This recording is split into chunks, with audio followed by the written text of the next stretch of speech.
విడు మొరటోడు అని వాళ్ళు వీళ్ళు ఎన్నెన్ని అన్న పసి పిల్లవాడు నవ్వాడు.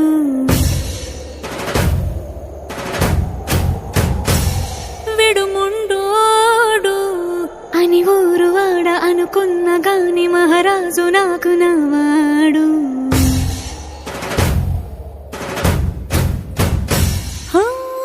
మాట పెడుసైనా మనసులో వెన్న రాయిలా ఉన్నవాడిలోన దేవుడెవరికి తెలుసును నాకన్నా. సూసేకి అగ్గిరవ్వ మాదిరే ఉంటాడే నా సావే.